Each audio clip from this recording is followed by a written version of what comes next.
Grassroots Disaster Relief in Asheville by Megan McGee. Published in Grassroots Economic Organizing, January 2nd, 2025.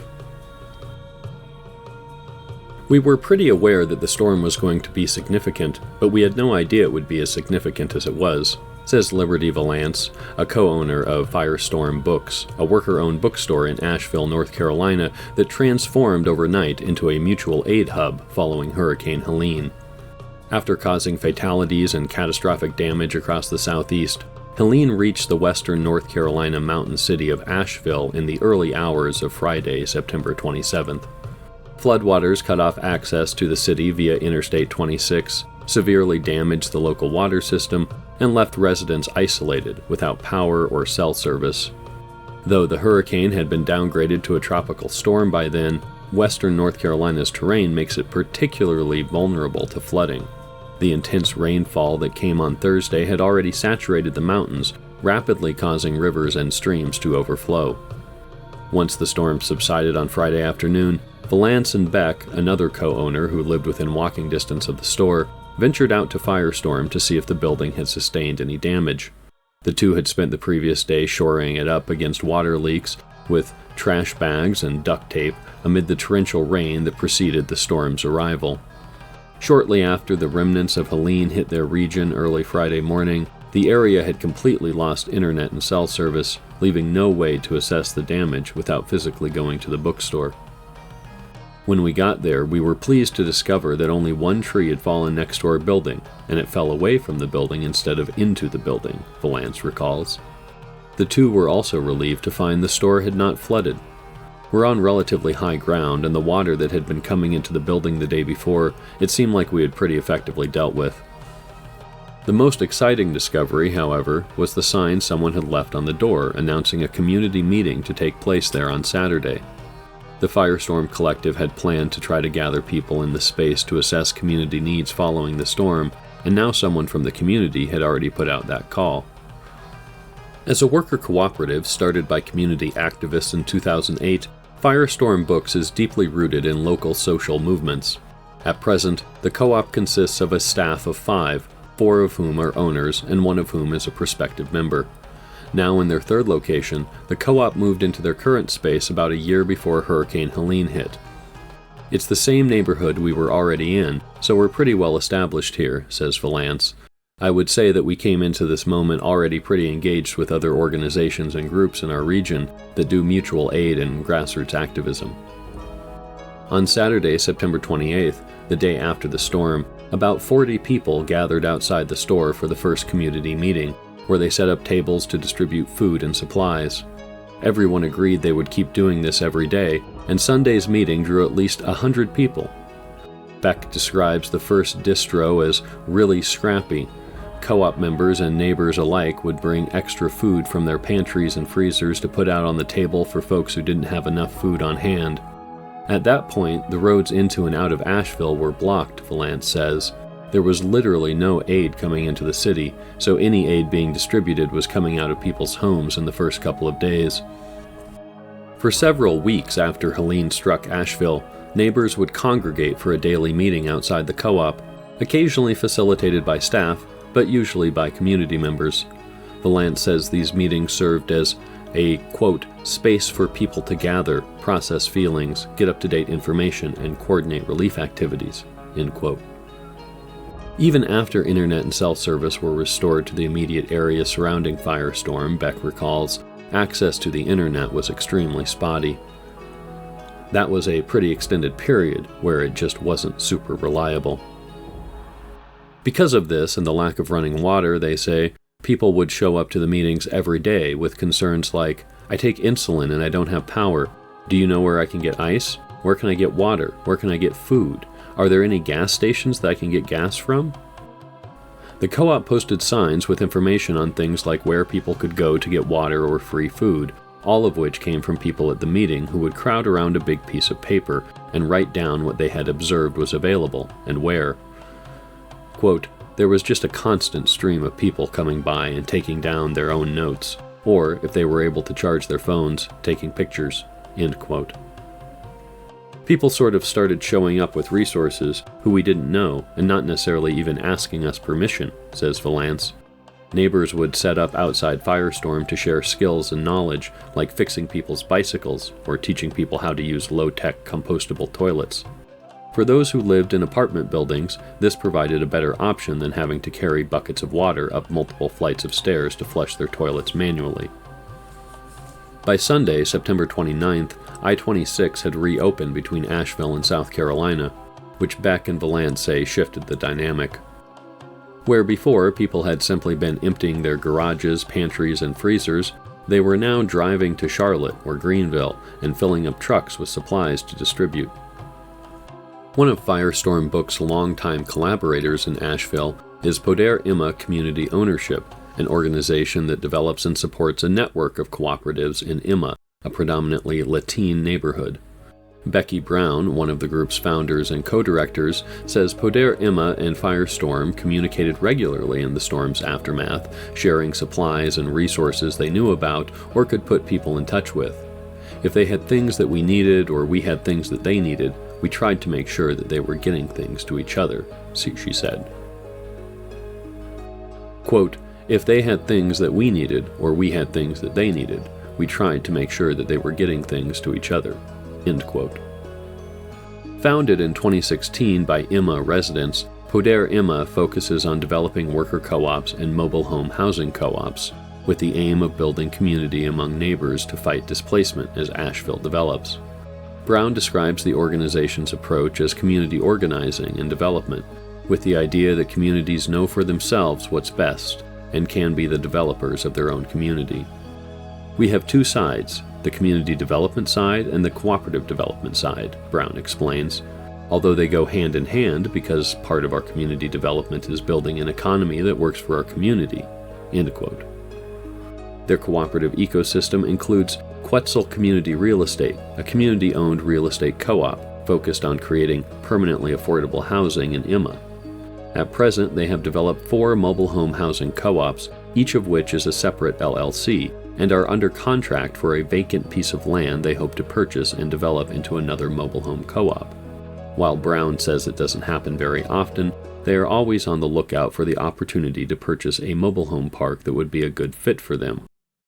When one is for sale, they do a financial model to see if they can operate that park within their affordable housing guidelines, and if so, they can make an offer on it and create a new LLC to purchase the park. Brown is also a resident of one of the mobile home co-ops. Quote, "When the hurricane hit, I was at my home and just watching trees fall up by my house, one after another. It was really scary to see." End quote. When the storm passed, residents were trapped in their park by the fallen trees and immediately were all out together helping clear trees from the road, as well as helping a neighbor whose trailer had been destroyed get to a safe place. Poder Imma's staff spread the word among people to meet at the organization's building the next day and make a plan to respond to the devastation. "We're community organizers, and so we had maps of our community. We knew where the mobile home parks were, for example, and some of the low-income apartment complexes. We know people in our community, so when we go to people, they recognize us." The staff solicited supplies for the community from individuals and did a door-to-door distribution. "We set up water stations in about 30 mobile home parks and apartment complexes," says Brown. A team would go door to door to distribute food and water to people and ask what other needs they had, such as medications or home repairs. Chainsaw crews went out and cleared trees off of people's homes and properties. With school out for a whole month, Brown says, they provided child care so staff and the many people who volunteered could be sure their children were taken care of. Because the worker co-ops in the network were unable to operate after the storm, they pitched in as well to do whatever was needed. Quote, "Those workers just jumped into that, which is one of the benefits of being part of this cooperative ecosystem." End quote. Footprint Project, a disaster response team that was on the ground in western North Carolina following Helene, installed a solar generator on the well in the housing co-op where Brown lives in order to pump water for the water stations Poder Imma set up around the county.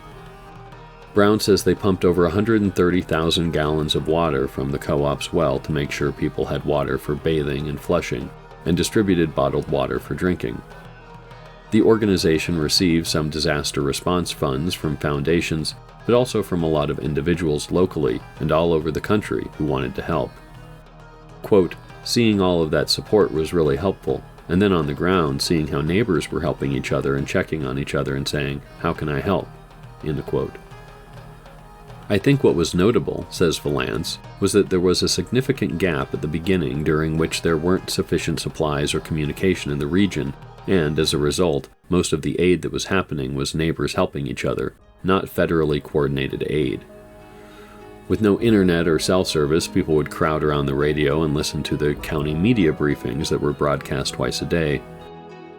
For days, Valance recalls, the city or county officials said they would be able to announce the FEMA sites where there would be food and water tomorrow. Quote, and they kept pushing it back, particularly in the first few days. End quote. Beck remembers hearing a lot of see something, say something messaging in those briefings, warning people to look out for and report any crimes committed by their neighbors, a narrative that felt discordant with what co-op members were actually experiencing. We heard from folks who were further out of the city that there was a generalized belief that Asheville had descended into chaos of looting and violence, says Valance, which was sort of wild because we were here every day experiencing just a beautiful outpouring of community.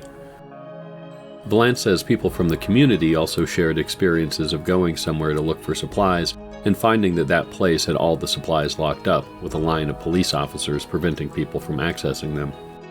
Firestorm Books recently began hosting a weekly discussion space based on Rebecca Solnit's 2009 book, A Paradise Built in Hell, which details how humans have typically responded to disaster by coming together in cooperation and mutual aid, contrary to the dominant views on human nature. Valance believes the book holds many valuable insights for those in the cooperative ecosystem, including Solnit's discussion of elite panic and the way leaders tend to assume regular people will become wildly irrational or violent in the midst of a crisis.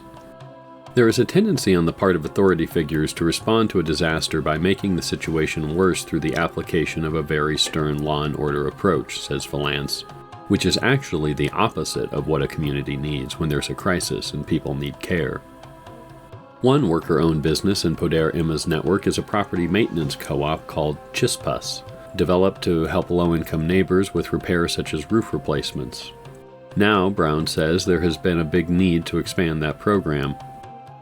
We weren't hit so much by the flooding, but we were really affected by all the wind damage. A big focus for us right now is repairing damages to mobile homes. The network also collaborates with groups in areas like Swannanoa that were hard hit by flooding, using their 501c3 status to provide fiscal sponsorship so these groups can access funding, and has been sharing supplies with other distribution centers throughout the crisis. Quote, we're doing ongoing distribution of food and household supplies here because so many people lost their jobs, and then we have a lot of people in our community who don't qualify for unemployment, so we know there's going to be an ongoing need for basic household supplies and food. End quote. On November 18th, the Asheville Water Resources Department announced that the water coming out of the taps was now potable and lifted the boil water notice that had been in effect for nearly 2 months. Valance and Beck point to the city's water system as one of the ways this disaster has exacerbated pre-existing inequities in Asheville. There hasn't been a lot of investment in it in the last 50 years, in the way that some other communities have, says Valance. With a history of disinvestment by city officials dating back to the Great Depression, the system is prone to frequent outages that engineering experts blame on infrastructure issues and mismanagement. Boil water advisories, usually a result of waterline breaks, have also been a regular occurrence for Asheville residents since long before this particular crisis. There's a presumption that a natural disaster is sort of external to social and economic conditions, says Valance, but I think to a large extent, what we experience during a natural disaster is sort of the failing of our society and our economic system, both to plan for these moments and then also to provide sufficient support for recovery.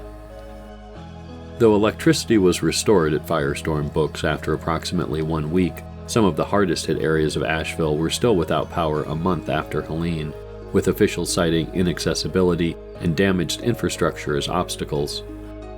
Within western North Carolina, communities didn't start off with equal resources, and equal resources were not applied in the recovery phase, says Valance.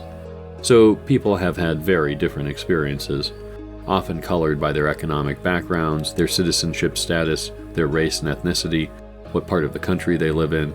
We can speak really well to our neighborhood, but we're super aware that disasters are not the great equalizer that sometimes people talk about them as being, because not everybody goes into a disaster with the same level of resilience and resources. Once the community got internet and power restored, Brown says, the worker co-ops in Poder Emma's network were able to resume work. With some of the disaster response funds, the nonprofit provided small grants to compensate the co-ops for their help in the recovery and to replace some of that income they had lost while they were unable to do business. We were already really well positioned in a lot of ways because we have so many strong relationships in the community through our cooperatives and through the organizing work that we do, says Brown. Having already built those trusting relationships was one of the key things that allowed us to move really quickly. Before the hurricane, Poder Emma was already in the process of planning a participatory design process for the common spaces of their mobile home parks and cooperatives to see how the members of each co-op wanted to use those spaces.